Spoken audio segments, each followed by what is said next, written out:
Okay, let's unpack this. Imagine for a second authorizing a $300 dispatch fee for a standard tow truck. Right, which is just a normal Tuesday for most fleet operators. Exactly, just a standard operational expense. But then you find out that the specific method of transport, like the tow itself, just destroyed a $15,000 drivetrain on one of your primary commercial delivery vans. Yeah, it's a massive hidden liability. It really is. And according to the stack of technical documentation and roadside rescue data we're diving into today, this isn't, some rare edge case. It's happening constantly. All the time, especially when you're managing complex topography alongside this really fragmented charging infrastructure. You're essentially paying a legacy service provider to physically drag an advanced piece of tech. Right. And in a lot of cases, that outright voids the warranty and causes just catastrophic electrical damage. The traditional playbook just hasn't caught up. It really hasn't. So, welcome to the deep dive. Today, we are speaking directly to you, the B2B fleet manager, the commercial EV operator, the logistics director holding the spreadsheet. The ones whose entire profit margin relies on keeping vehicles moving. Exactly. Minimizing that unexpected downtime is everything. And to get into this, we're pulling from this fascinating stack of technical marketing briefs, roadside rescue documentation, and operational strategies specifically from EEE Rescue. Yeah, and their deployment framework for Sacramento Mobile EV Charging. Plus, we've got some hard engineering data detailing the actual literal physics of EV range loss under high commercial stress. The real value of all this documentation is how it bridges that gap, between the theoretical dashboard view of fleet management. The software side. Right, the software side, and the physical reality of the road. It strips away all the marketing hype around public charging networks. Thank goodness. Yeah, and it just looks strictly at the friction points where modern commercial vehicles are, colliding with totally inadequate legacy support systems. So the mission of this deep dive today is to equip you with a professional-grade operational overview of 3 critical areas. Let's lay them out. First, we're looking at the operational physics of EV resistance, like specifically why fleet vehicles are hitting absolute zero in localized geographic pockets. Which is fascinating data. It really is. Yeah. Second, we're going to break down the mechanics of the professional standard of damage-free EV rescue. Comparing mobile energy delivery to the pretty severe mechanical risks of the legacy towing industry. Right. The towing trap, as the sources call it.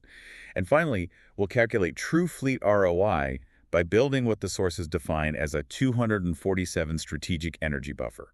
Because solving fleet downtime requires moving past this assumption that a dead battery is just, driver error. Right. It's not just someone forgetting to plug in. Exactly. We have to analyze the invisible thermal and mechanical forces causing that rapid depletion before we can even talk about implementing a valid rescue protocol. Okay, so if gravity and thermal management are just blindly burning through the battery's reserves, let's look at the exact mechanism. Let's do it. We need to move from the theory of route planning to the actual root cause of the breakdown. The documentation points heavily to localized topography.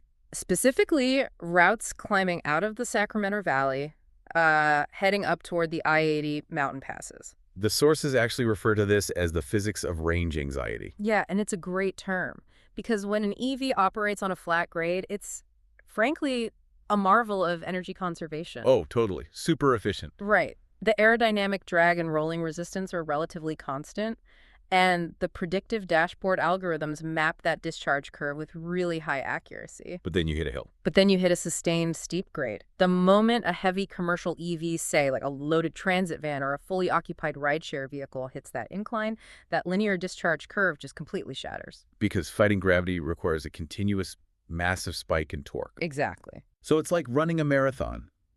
Jogging on a flat track burns fuel at a steady, predictable rate. You can pace yourself. Right, you find your rhythm. But the moment you start sprinting uphill with a heavy backpack, you hit a wall, and your energy burns at a totally different compounding rate. It fundamentally changes the power consumption equation. That's a perfect analogy. You aren't just maintaining momentum anymore. You are demanding the electric motors physically lift thousands of pounds of chassis and payload against the force of the Earth over an extended period. Which has to take a massive toll on the electrical system. It does. That sustained torque requirement means a continuous high amperage draw from the battery pack. And this is exactly where the mechanical reality diverges from what the dashboard is telling the driver. Because the software is just guessing based on averages, right? Basically. Pulling that much continuous amperage doesn't just drain the battery proportionally to the work being done, it generates a tremendous amount of internal resistance. Oh, I see. And consequently, a massive amount of heat within the battery cells themselves. Which introduces a negative feedback loop. So climbing a steep grade in a heavily loaded EV isn't just about using more fuel to go up a hill. It's like, I don't know, trying to run a commercial air conditioner with a hand crank. Yeah, exactly. The harder the motors work to move the vehicle up the pass, the hotter the battery gets. And to prevent catastrophic thermal runaway, the battery literally catching fire, the vehicle's thermal management system automatically kicks into high gear. So the cooling system is fighting the heat. Right. The liquid cooling pumps spool up to maximum, the radiator fans engage, and all of those secondary systems require their own substantial power draw. Wait, so the vehicle is spending a huge chunk of its remaining battery just trying to cool itself down. Exactly. While simultaneously fighting gravity. The sources define this as a compounding energy drain. Wow. The state of charge just plummets at a terrifyingly accelerated rate, and it catches commercial drivers completely off guard. But wait, I have to push back here a little bit. Shouldn't fleet managers or drivers just, see the battery dropping faster than expected and pull over to charge before it hits zero? Like, just look at the dashboard and adapt. What's fascinating here is that they do try. The drivers aren't stupid. But this rapid depletion often happens exactly when vehicles hit isolated areas where charging infrastructure is entirely non-existent. Okay. It's an infrastructure failure. The routing algorithms rely heavily on historical averages and ambient temperature data. They are really good at macro predictions. But they struggle with the micro fluctuations, right? Exactly. Real-time cell voltage sag. If a specific driver has a slightly heavier load than average, encounters a headwind on a 6% grade, and say the battery pack is a bit older with slightly higher internal resistance, The thermal load just spikes. it spikes far beyond the algorithm's smoothed-out predictive model. So the dashboard might promise 40 miles of range at the base of the incline, and 12 miles later, the battery enters immediate derate mode and shuts down. So the algorithm smooths out the edge cases. But those edge cases are exactly where the commercial driver gets stranded in real life. Right. And this geography, these steep inclines where this compounding thermal drain happens, is almost inherently isolated. Yeah, usually mountain passes or long stretches outside the city. So the driver realizes the dashboard was wrong, the battery is flashing red, but the geography causing the drain is the exact same geography that has no commercial chargers. Right. It's the worst possible place for the prediction to fail. The vehicle hits critical depletion right in a pocket where there is zero safety net. The driver tries to alter the route to find a plug, but they're operating in a total dead zone. Okay. But even when we step away from those isolated mountain passes and just look strictly at urban operations, the data still paints a really grim picture of the public grid. Oh, absolutely. The sources explicitly detail this no-charger reality in the Sacramento area. If you're an operator managing a local delivery route or an airport shuttle service, relying on public infrastructure is basically an operational gamble. And it frequently fails. The documentation points to a systemic disconnect between the digital routing apps and the physical hardware reality. Because the app says a charger is there. Right. A fleet manager's operational model assumes a driver can just pull up to a public level 3 fast charger, plug in for 20 minutes, and resume the route. Easy enough in theory. But the roadside rescue logs show a completely different pattern. Drivers navigate to a station only to find out-of-service equipment, and the network's API hasn't updated yet to tell the app the charger is broken. That is incredibly frustrating.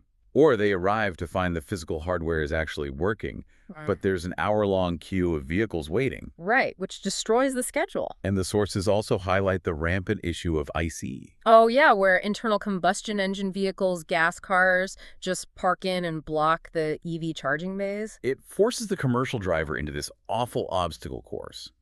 They divert from their primary route to find a charger, discover it's broken or blocked, and then they have to divert again with an even lower battery. Sacramento International Airport, SMF, is actually highlighted in these briefs as a specific charging desert. Really? An airport? Yeah. Consider the operational dynamics of an airport run for a commercial fleet. The turnaround time is the primary metric of profitability. You have to get in and get out to make money. Exactly. If a driver enters the SMF perimeter expecting a quick top-up between fares and discovers the hardware is dead, the cascading effect on the day's SLA, the service level agreement, is immediate. It's just a severe psychological and operational failure point. So you're an Uber driver or a delivery operator. It's 2 a.m. on a dark highway. Your map lied to you, and every minute you sit there, you're losing money and compromising your safety. Exactly. The digital map promised the seamless hardware interaction. The driver committed their last remaining kilowatt hours to reach that specific coordinate. And it's a total dead end. A total dead end. Every minute the vehicle sits idle while the driver hunts for a secondary option, the operator bleeds revenue. And when the battery finally hits absolute zero, whether they're on the shoulder of I-80 or stuck in an airport parking structure, that's when the default legacy reaction kicks in. This raises an important question, right? How does legacy infrastructure adapt to modern technology? Because, spoiler alert, it doesn't adapt well. Right. The driver just defaults to the internal combustion era playbook. They call dispatch and request a traditional tow truck. Yep. And the technical documentation we are analyzing is so emphatic that this exact moment, the decision to dispatch a flatbed or a wheel lift tow truck, is where the primary risk to the fleet asset actually begins. The source is called traditional towing for EVs, the towing trap, or the price scam. Because it's not just inefficient, it is highly, highly mechanically dangerous. We really need to thoroughly examine the engineering differences here between an internal combustion drivetrain and a high-voltage EV architecture. Yeah. Because that explains why the sources advocate so aggressively for this new professional standard of mobile charging. Let's break it down. In a legacy gas vehicle, the mechanical connection between the wheels and the engine is easily severed. You just shift into neutral. Exactly. You shift the transmission into neutral, the gears decouple, and the vehicle can be winched, dragged, or rolled onto a flatbed with relative safety. The only consequence of a dead battery in a gas car is that you just can't run the starter motor. Right. But the architecture of a commercial EV, particularly the direct drive systems found in vehicles like Rivian delivery vans or Tesla fleet cars, does not allow for a simple mechanical disconnect. Wait, so the motors are always connected to the wheels? Permanently. The electric motors are permanently engaged with the wheels. They utilize permanent magnet synchronous motors or AC induction motors. Okay, so what happens when a tow truck pulls them? Because of this direct engagement, whenever the wheels of the EV are turning, the internal rotor of the motor is physically spinning within the stator. Here's where it gets really interesting. Oh yeah. According to the basic laws of electromagnetism, when you spin a rotor inside a stator, the motor ceases to be a propulsion device. It instantly becomes a high-voltage generator. It creates alternating current just by rolling down the road. Exactly. Under normal driving conditions, that's actually a feature, right? That's just regenerative braking. Yes, normally. The vehicle's battery management system, the BMS, and the inverters carefully manage that generated current. They convert it from AC to direct current, DC, and feed it safely back into the battery pack to extend your range. But we are talking about a scenario where the vehicle is completely dead. Dead on the side of the road. The high-voltage contactors have opened, the BMS is totally offline, and the thermal management systems are entirely shut down. So if an uninformed tow operator hooks up that EV and physically drags it with the drive wheels on the ground, those electric motors are still acting as generators. Because the reels are turning. Right. They are forcefully inducing a massive unregulated alternating current. Wait, so the traditional rescue method can actually fry your drivetrain and total the car. You're paying hundreds of dollars to let someone potentially destroy your fleet vehicle. I know it sounds crazy, but yes, you are pushing that uncontrolled current directly into an offline inverter system. Without the BMS awake to regulate the voltage or convert the AC to DC or even manage the generated heat. Exactly. That current just overwhelms the inverter components. It physically melts the internal circuitry, fries the power electronics, and it can even arc across the high-voltage bus bars. That is insane. The damage is catastrophic, and it's basically instantaneous. So you're authorizing a $300 dispatch fee to a legacy tow company to unknowingly destroy a $15,000 to $20,000 drive unit. Yep, and that doesn't even factor in the secondary damage. There's more. Oh yeah. Many commercial EVs utilize electronic parking brakes that clamp down automatically when the 12-volt system dies. So if a tow operator tries to drag a vehicle with locked electronic brakes onto a flatbed, they are destroying the tires and the braking calipers simultaneously. So the financial crater just expands. Massively. And it gets worse when you look at the immediate aftermath. The traditional tow truck cannot generate electricity. It can only relocate the asset. Right, it just moves the dead car from point A to point B. So the vehicle is hauled to a dealership or a centralized fleet maintenance yard, usually in the middle of the night. Where it just enters a queue? It sits entirely untouched. The documentation indicates that a towed EV often sits on a dealership lot for 72 hours before a technician even looks at it. 3 days. Just to plug it in and clear the localized fault codes caused by the total depletion. For a commercial logistics operator, 72 hours of total asset downtime is catastrophic. That vehicle is supposed to be making money every day. Exactly. This is exactly why Sacramento Mobile EV Charging and E-Rescue position mobile energy delivery as the mandatory professional standard. Because they bypass the physical relocation of the asset entirely. Right. Instead of risking the mechanical integrity of the drivetrain just to bring the car to a stationary power source, the power is dispatched directly to the localized coordinates of the stranded vehicle. The mechanics of that intervention sound surgically precise compared to a traditional tow. It's a totally different approach. A specialized utility vehicle equipped with a high-capacity mobile Level 2 or Level 3 charging architecture arrives right at the breakdown site. So the operator just connects a high-voltage transfer cable directly to the EV's charge port. Yep. The wheels of the commercial fleet vehicle never even leave the pavement. The electronic parking brake remains safely engaged. The drivetrain is completely undisturbed. So there's zero mechanical risk. Zero. The service transfers a highly regulated, monitored surge of kilowatt hours directly into the depleted battery pack. It provides just enough structural charge to safely reactivate the BMS, boot up the thermal systems, and basically give the vehicle 15 to 20 miles of range. Which is more than enough to safely navigate to a verified operational fast charging hub or just return to the central fleet depot. The avoided costs there are staggering when you think about it. Oh, absolutely. The operator avoids the baseline towing fee, they eliminate the 72-hour dealership downtime entirely, and they completely negate the risk of a $15,000 drivetrain replacement. The marketing tagline they use in the briefs is, "Get charged, not towed."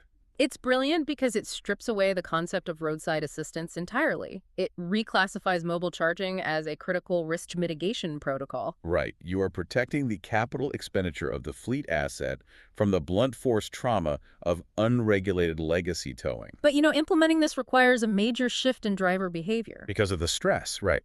If you're a commercial driver stranded on the shoulder of I-80 at 2 in the morning, in the pouring rain, the psychological stress has to be immense. It really is. The cognitive load of missing a delivery window, combined with the literal physical danger of high-speed traffic right next to you, it triggers a panic response. And in a panic, people default to familiar patterns. Exactly. They pull out their phone and search for tow truck near me. Right. So the sources actually dedicate a significant portion of their operational strategy to this exact behavioral hurdle, which I found super interesting. The psychology of the rescue. Exactly.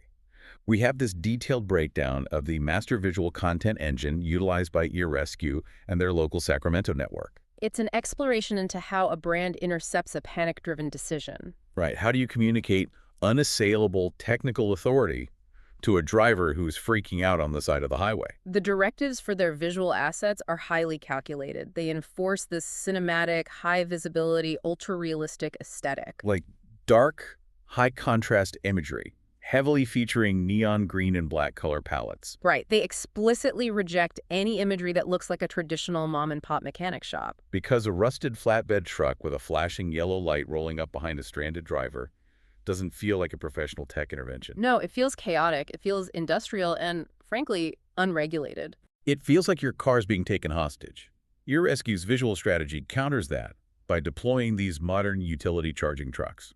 The mandated imagery highlights glowing neon green charging cables cutting through dark, rainy environments. They want the driver to see a specialized tech response unit. Right, it signals a surgical operation. The neon green creates this visual association with high-voltage electricity and modern software architecture. And the messaging campaigns run right alongside those visuals. They're equally aggressive. Like, stop the tow, don't risk your drivetrain, and emergency energy everywhere. These are authoritative commands. They're designed specifically to break the driver's default cognitive loop of just calling a standard tow truck. The documentation also specifies strict design rules for their digital interfaces, which I noticed.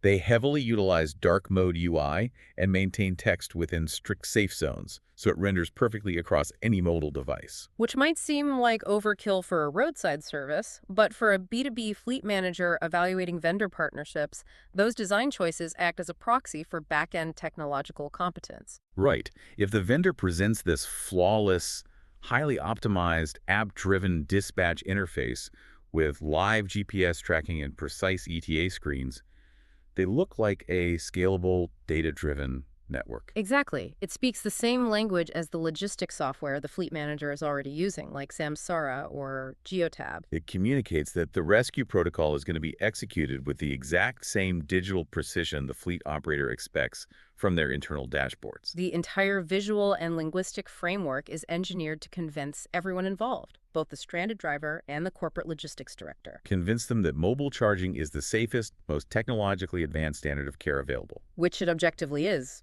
based on the physics we talked about earlier. Okay, so we've isolated the localized physics causing the compounding energy drain. We've examined the structural failures of the public charging grid in places like SMF. Right. And we've deeply analyzed the catastrophic mechanical risks of the towing trap and how mobile charging establishes itself through operational psychology. So now we have to bring it all home. Right. The final step is translating all of this into hard numbers. So what does this all mean? Well, if we connect this to the bigger picture, we have to move from the mechanics of the roadside intervention to the ultimate bottom line of the B2B fleet. The spreadsheets. The spreadsheets. Everything we've discussed filters down into calculating fleet ROI through the implementation of what they call a 247 strategic buffer. In commercial logistics, whether you're managing a fleet of delivery vans for last-mile distribution in Sacramento, or you're overseeing a massive block of Uber and Lyft operators, the singular defining metric of profitability is uptime. Period. An asset that is not moving is actively burning capital. A stranded commercial vehicle generates this massive radius of financial damage. Like, an Uber driver stuck with a dead battery isn't just sitting there, they're missing peak surge pricing hours. And a commercial delivery operator is missing strict contracted delivery windows. This results in broken SLAs, service level agreements. And the cost of a broken SLA often completely dwarfs the physical cost of the delivery itself. Oh, easily. You are looking at financial penalties baked right into the contract, plus the administrative cost of dispatching a secondary vehicle just to recover the cargo. And the incalculable damage to client trust and reputation. You really cannot report back to a B2B client that a critical pallet of goods is 4 hours late because the driver was stuck in an unmoving queue at a broken public fast charger. They don't care. They just want their goods, which is exactly why Sacramento Mobile EV Charging frames their offering as a 247 strategic buffer. It's an engineered layer of resilience. Exactly.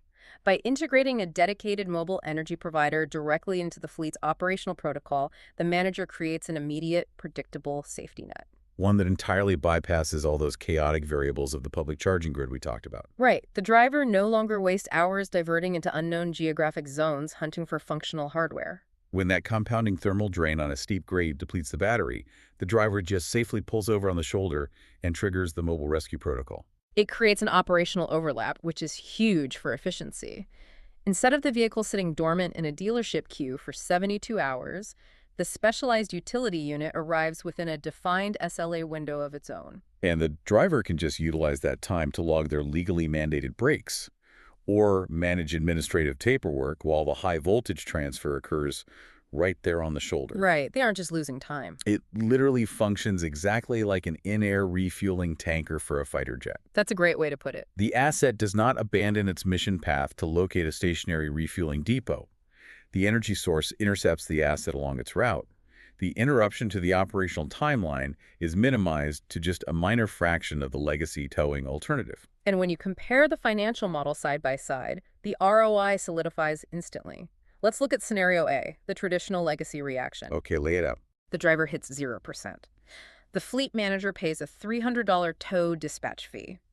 The tow operator improperly loads the direct drive EV, inducing unregulated current and causing $15,000 in drivetrain damage. Ouch. The asset sits at a repair facility for 4 days. The business loses 96 hours of operational revenue, fails multiple SLAs, and incurs a massive repair bill on top of it all. It's a total disaster. Okay, now let's look at scenario B. The fleet operates with a mobile charging protocol. Right? The driver hits 0%. The app dispatches a mobile charging unit. For a fee structurally similar to, or honestly even less than the baseline tow, the utility truck arrives. They securely connect the high voltage cable and transfer 20 miles of range. The vehicle's wheels never rotate, zeroing out the mechanical risk entirely. The entire intervention takes maybe 45 minutes, the driver completes the route, and the asset remains in continuous operation the very next morning. Integrating that strategic buffer takes a chaotic, multi-variable crisis that could easily run into 5 figures of damage and reduces it to a totally predictable, low downtime line item on a spreadsheet. It restores the absolute precision that the dispatch dashboard originally promised you. Precisely. Impartially looking at the hard data from these sources, the actionable intelligence for the commercial operator here is just definitive. Let's summarize the big takeaways for the listeners. First, sophisticated routing algorithms cannot always predict the compounding thermal and physical drain of steep topography combined with commercial payloads. Right. You absolutely must account for localized infrastructure failure in those exact high-stress zones. Second, the towing trap is a mechanically incompatible legacy solution applied to modern high-voltage architecture. The physics of direct-drive permanent magnet motors make traditional towing an unacceptable financial gamble for fleets. A damage-free standard of care isn't just nice to have, it's a mandatory operational requirement. And third, operational resilience can be purchased and modeled. On-demand mobile charging acts as an ROI-positive 24/7 strategic buffer. It actively protects your uptime and insulates your commercial fleets from the failures of the public grid, particularly in critical logistics hubs like the Sacramento Valley and SMF. Ultimately, how you prepare your drivers for that inevitable 0% battery moment determines the profitability of your entire fleet operation. And, looking at the trajectory of this technology, the documentation implies a pretty massive shift in how we might structure commercial energy grids in the future. I was hoping we'd get to this, because right now, establishing this strategic buffer requires partnering with a third-party utility like Sacramento Mobile EV Charging. A dedicated separate rescue unit has to be dispatched to the stranded asset. Right, which works beautifully today. But as bidirectional charging hardware and vehicle-to-load software become more standardized across all commercial platforms, the architecture of the rescue itself is going to evolve. We are looking at a near future where dynamic, vehicle-to-vehicle or V2V emergency charging becomes natively integrated into the fleet itself. It's mind-blowing to think about. Instead of dispatching a third-party utility truck, the fleet manager's dashboard identifies that, say, Delivery Van A is stranded on I-80 with a dead battery. And the routing software automatically flags Delivery Van B, which happens to be 3 miles away and currently sitting at an 85% state of charge. Right. Both vehicles are equipped with standardized high-voltage transfer cables. So Van B intercepts Van A, physically connects on the shoulder, and transfers 15 kilowatt hours of range directly from its own battery pack into the stranded vehicle. The fleet essentially becomes a self-healing, decentralized energy grid. That is just so cool. It completely severs the reliance on stationary public infrastructure for emergency recovery. Every single vehicle on the road transforms into a potential mobile rescue node. It is the ultimate realization of the strategic buffer. The fleet generates its own resilience entirely internally. It's a phenomenal operational paradigm shift. You transition from hoping the digital map is accurate regarding public chargers to deploying a specialized mobile utility truck to eventually having the fleet algorithmically rescue itself in real time. But until bidirectional V2V transfer becomes the ubiquitous standard, which is still a little ways off, managing the localized realities of today's topography and inadequate public charging networks remains the primary challenge. The physical world will continuously introduce friction into the digital predictive models. Mitigating that friction requires having the right high-voltage tools on hand. Deploying a mobile energy strategy allows you to bridge that gap today. When the asset hits zero and the dashboard breaks, the mobile charger restores the state of charge, the telemetry lights back up, and the operation continues. Total control restored. Thank you for joining us for this deep dive. Review your protocols, protect your drivetrains, and we will see you next time.